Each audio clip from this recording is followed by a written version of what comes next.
Welcome into the Blurred Wire. Today we are continuing our little, I guess, featurette. Is that the right word? Or series? Series is the right word for Series it. is definitely the right word. Yeah, series is the right word. Okay. On fixing the MCU, fixing the Multiverse Saga.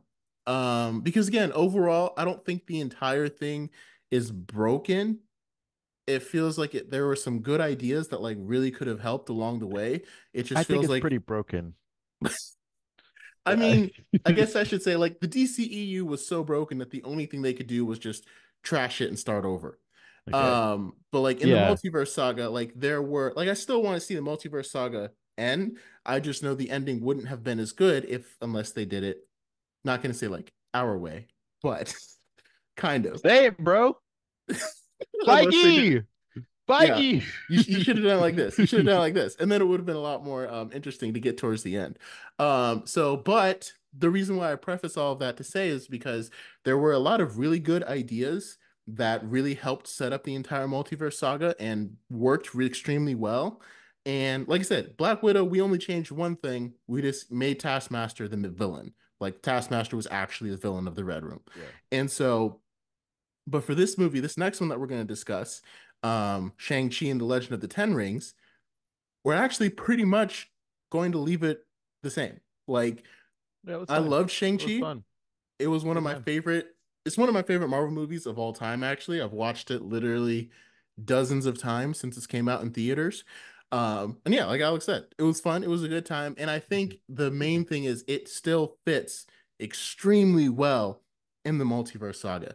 So we're mainly just going to talk about like what we liked about it, why we think it fit, and kind of like a little breakdown of the plot.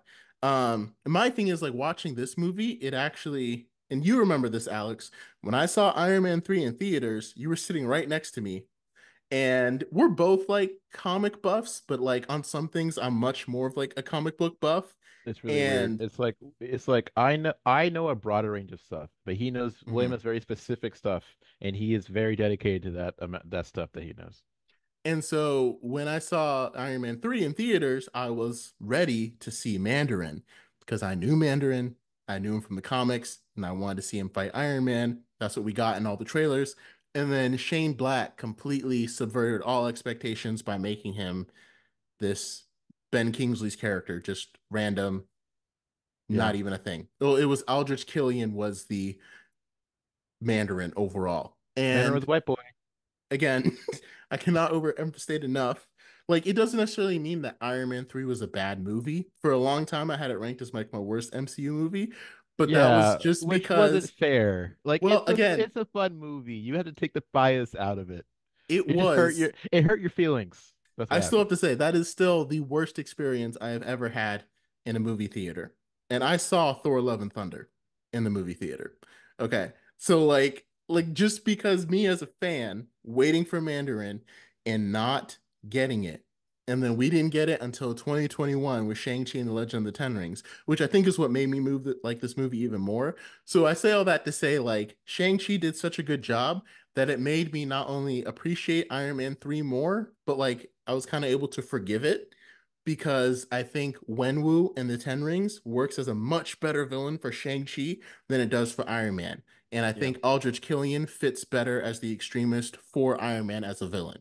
Okay, so Because had we actually gotten the Mandarin in Iron Man 3, that means we don't get Shang-Chi and the Legend of the Ten Rings. And this movie was good enough that it needed to happen. So I'm okay. And Shane Black, I know you were probably wondering, like, is William gonna forgive me? I do forgive you. It's okay. It's okay. We can move on now. We can be okay, friends now. let's go through the plot then now, and then we can work our way to all Yep. the fun stuff that we appreciate.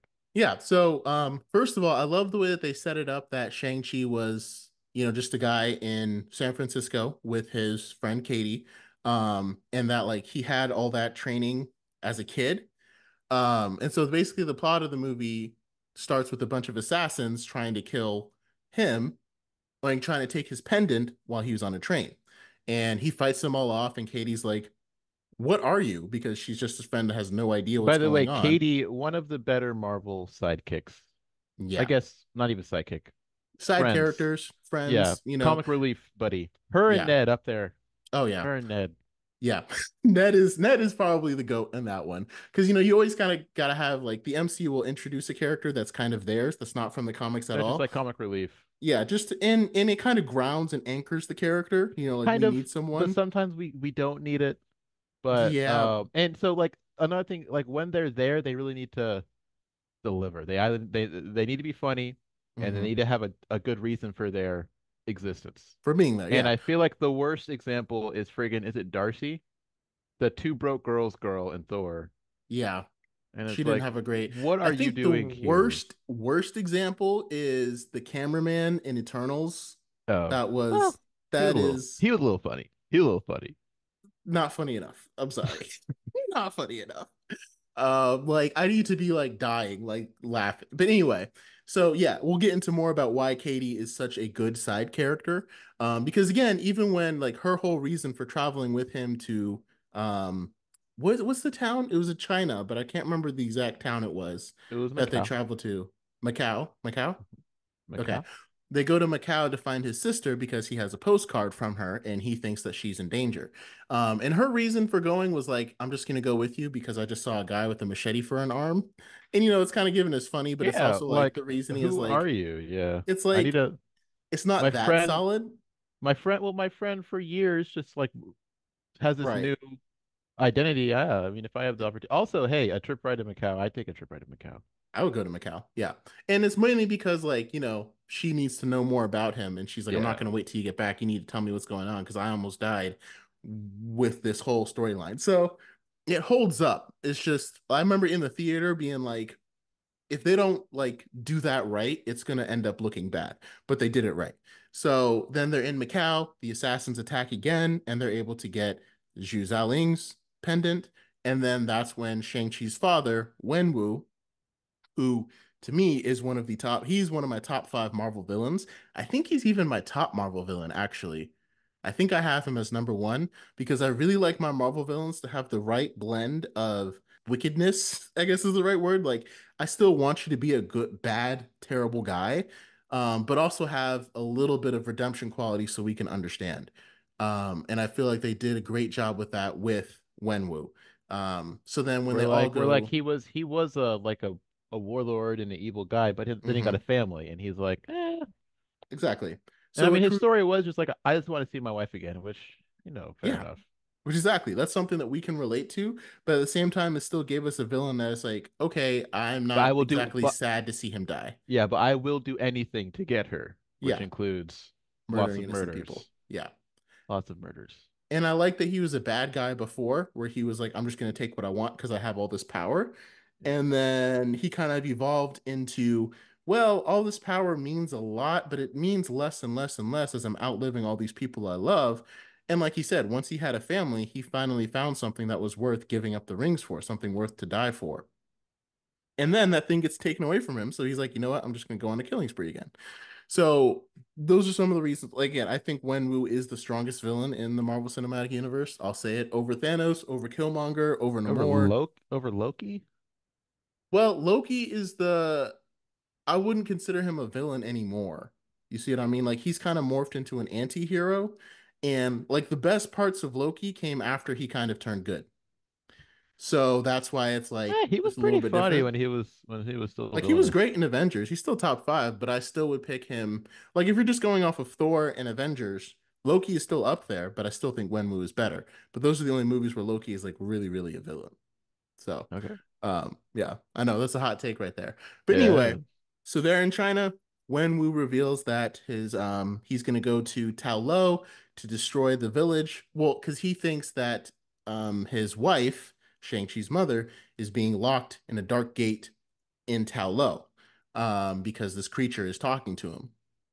Is just telling him, sending him visions that his wife is locked back there. So he plans on using his 10 rings to go destroy it, or at least to go That's right. rescue her and destroy Kids, the gate. always never trust strangers on the internet. All right? Right. It might be the dweller in darkness. They You might don't send you know. weird things. You never know. So Shang-Chi's like, hey, you can't do that. Mom's not alive. So then he locks him up. And I think this is the first part where Katie actually like makes sense in the story because they Yeah. have to escape. Yeah, that's what I was gonna say. So that's kind of the part where like Ned and Katie kind of work, Hmm. where Ned has this scene where Spider-Man is, I forgot exactly what he was doing. It's been a while since I've seen Homecoming, but In where Ned Homecoming. actually does the guy in the chair stuff, Yeah. and it's like pretty helpful to Spider-Man. So we Hmm. have that chase scene where they're in the woods and Katie's driving, and it's like the fact that she's kind of a crazy um valet driver, her skills were excuseful to story, which is Right. appreciated. And like, and they even went further with it with Katie's character, which was even better because like I would have been satisfied with just the fact that she was the driver that kind of got them out of there and got them through the forest because they needed that skill and she was there and she had it. So they make it to Tao Lo where they meet everybody Also, and they did you meet want his to touch on the auntie. Mandarin since they, because that's the scene where they meet up with what's his face, the actor. Oh yeah. So, and again, this is the part that kind of made me end up forgiving Iron Man 3. Because like Ben Kingsley character, like they still had to have him in it to make sure that they know he's the not the real Mandarin. Right, that was a great callback, to Yeah. keep the because sometimes a movie it's a little foreign from like the actual Marvel story. Mm. So people might get lost in oh, this is a whole whatever story. This isn't really part of the MCU, and then they bring him back, and it's like, oh, right, we're still in the MCU. I'm just enthralled with the story. I kind of maybe Right. forgot a little bit. So Right. it's a nice tie-in to keep you. Yeah, this is MCU. It's just this is West Coast, and everything else has been New York. And partially I think why this movie even happened was because there were so many Marvel fans like me that were very upset that we didn't get the Mandarin.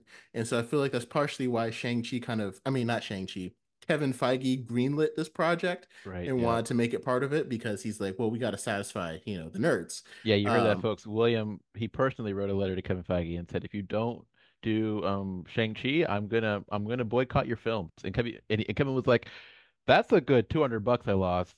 We're making that's a Shang-Chi. this is a percentage like of our income. Remember, I saw Infinity War 8 times in theaters.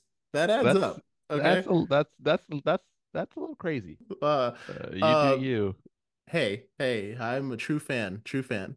true fan. Um, so then where was I? Oh That's yeah, that they're true in. fandom that got Shang-Chi made. So Yeah, you can thank me. You're welcome. So they made it to Tao Lo, where they meet Shang-Chi's aunt, who was obviously his mom's sister. And I like the way that like when they met her, she's able to kind of explain everything, not only to them and to the audience. And again, it's a very good way of explaining the universe and what's going on to us without feeling like it's being spoon-fed. Because again, Shang-Chi and his friends need to know what's going on. need to And so know. they Yeah, explain that's a that better. Have you heard of the Maid and Butler dialogue thing? I don't think so. It's called Maid and Butler dialogue. It's something to never do in movies. Basically, it's like they'll introduce a scene by having the maid go, as you know, the master needs us to clean up because of this event coming up. And the butler goes, yes. And as you know, we need to do A, B, and C because the master's having whatever girl come over. And Like oh, they he's cheating explain on it. her. They explain things that they clearly know, but they're only doing it for the audience's sake. Yeah, So that's why it's exactly. always better to have someone in the scene who needs to know the information because Hmm. otherwise, like, what you guys are saying this for the audience, Yeah. but you were saying his aunt gave the audience information, but also she gave the information to Shang-Chi. Right. Because again, he didn't know any of this. Yeah, And again, he learns that he is part Tao Loan. Like, first of all, is he that did know yeah? that, but he thought it was kind of like a I didn't really fully. Was that they're like a race that they are, or like where do they get their powers from? I guess they're saying that like they are from another dimension and they get their powers from the Great Dragon. So I don't think even in Oh, their dimension, I don't think they have any powers. I think they're just humans from another world. But it's just a world full of like mythical creatures that we consider myths because they're not in our world, but they okay. exist in that dimension. Like that would be the animals of their It's like dimension. if there was a dimension that had a bunch of animals that didn't have thumbs, and we're like, bro, look at how we can grab stuff. They're like, that power, this dude can hold stuff all the way around, but it's just like, you just don't have thumbs, bro. Yeah. Like, we got And it's thumbs. like it blows your mind, but there's not really a good reason for it. Yeah, I got you. Um, so they explain how, the Dweller in Darkness, they created big cities in their dimension, but then the Dweller of Darkness tore it all down, and he's the one that's trying to get Shang-Chi's father with the Ten Rings to come and free him, which again, I thought made sense. The plot moved very organically, and it gave us a great scene of the villagers having to fight the Ten Rings army when Wenwu pulls up with his army. And then we got to see a great scene where Shang-Chi has to go fight his father, and then his father starts working on destroying the Dark Gate after he kind of defeats Shang-Chi. And then we get to see the Great Dragon come out, and he helps destroy some of the darkness dwellers that are like sneaking through the gate. And again, it's really interesting because like Wenwu is like literally punching this gate, and it's like he can't see the like weird soul suckers flying out of it because he's so determined to get his wife. Because And like man's a little thirsty. It's been a while. it's been It's a been a minute. while, bro. Also, one thing I want to comment on. So Wenwu, he needed Shang-Chi's pendant to get there, right? Yes, because the pendants were given to Yeah. him by their mom. She gave them to Shang-Chi and Xu Xialing, and that led to the map that would lead you into the And he sent um those assassins to get, yeah. So get that's the another thing pendants. too. That's nice because sometimes you'll have characters will like, I don't know a good movie off the top of my head to explain this, but like they'll go home and they'll see a problem and then they'll fix the problem. And like they were, they only saw the problem because they just happened to be home. You know what I mean? You kind of follow what I'm saying? Like there's some issue Hmm. happening at their house and they didn't know about it and they were off doing whatever. And then they go back to their original homeland and they're like, "Oh crap, there's this big problem." And then the movie is them solving that problem. But they just happen to be there. Maybe not Oh even at their yeah, house, there's but not like like a we're reason, a good yeah, reason they for them just to be go back. somewhere and they just happen Hmm. and oh, there's a problem. But I like when a movie like the reason why Shang-Chi went home was because his dad was trying to get his pendant, but that was, and the whole plot of the movie is him trying to stop his dad from getting to the Dweller in Darkness, but the dad needed the pendant to get to the Dweller in Darkness. Exactly. So all of the reason why he went home is the same reason for the plot happening, you know. And it makes a lot of sense, and especially because like, and it's almost like, okay, why didn't Shang-Chi's dad just go talk to them instead of sending assassins after their pendants Well, we know when he's he not the just like best father. calmly. But again, we know he's not the best. Like you just said, he's not a good father. And that kind of goes He is back to still the that villain. Yeah. past as a warlord. Like, Yeah. remember, he was a guy that would literally kill people for fun. So he's going to make some decisions that don't seem like they make sense. And like in his Why talk to mind, your children when you could just murder them? and I feel like in his mind, like sending assassins after his kids was his way of being like, hey, kids, Come I'm on. back. Like he probably thought it was a good thing. You know what I mean? It's a Like he doesn't think it's weird. it's a friggin' Barney walking in from How I Met Your Mother. Daddy's home. Daddy's home. Yeah. It's just like, hey, good to see you, kids. You just sent assassins to try to kill me. I know. It's just like To your keep dad you giving you a fit. gift. Like To keep you for him, fit. that was like a gift. Yeah, exactly. So, oh yeah. So Um, Shang-Chi has to fight his father. the final act. Yeah. And like I said, some people say they didn't like the final act of Shang-Chi. Personally, I loved it because like while we're watching the movie, I'm like, okay, we need to wrap up this storyline. And we know Shang-Chi, like there's gonna be a huge conflict with him, like, I don't want to kill my father. But it's like, let's be real, Wenwu kind of needs to die. He is a horrible warlord. He has killed a lot of people. There's one thing that I don't like. I know you don't mind much, and honestly, Shang-Chi did it least. Like this is probably the least offensive way to do it. But it's that classic Marvel. They fight themselves in the end. Every movie, like so many I movies, know. friggin' Iron Man does it. The worst one, I know we all love me, but the worst effect of that is friggin' Black Black Panther. Panther, he's They're the exactly the same. same thing. Yeah. And so you obviously you have that in Shang-Chi because him and his dad both end up using the Ten Rings. But I like the way that it's a little bit different because Shang-Chi has his friggin' martial arts magic too. And they're Wenwu's rings. So when Shang-Chi takes them, it's like they have to, I don't know. The way that they fight is slightly different because he has Hmm. his martial arts stuff and it's not like they have the same power and they're using it. It's like he stole his power and now so and then he fights a big dragon at the end. So Right. again, out of And that's the point that I'm getting to. he's That's that's like the least offensive way that you can do it. You know what I mean? hmm You know Yeah, what I mean? exactly. So and that's why I think it worked really well, especially to have the Dweller in Darkness kind of be like the main villain, because people were Yeah. like, "Oh my God, it was a crazy CGI fight at the end, like Marvel's formula." And I'm like, I like Yeah. crazy CGI fights. Like that's the whole point. And Like, again, like I didn't want to see Shang-Chi kill his dad, but his dad needed to die, and Shang-Chi seemingly was the only one powerful enough to do it until the Dweller of Darkness comes out, and then he promptly kills him. So, and then watching Shang-Chi get to use the rings to like make a fireball to blow up the Dweller in Darkness was also pretty awesome. And again, they brought back Katie's character because when the Dweller in Darkness seemed like it was going to defeat the dragon, it shot an they had arrow. her firing the arrow, which Yeah. again, I don't even think they really needed to make her character like impactful in the story because she already Yeah. was, She did a but they thing. just gave her even some more. So It made me happy that she was in the movie throughout the entire thing. So that's why we really like Shang-Chi. Like I said, there isn't really, I think, anything to change in it. So let us know your thoughts. Let us know your thoughts on the Multiverse Saga, and keep rocking with us. We'll see you again next time. Have a good one.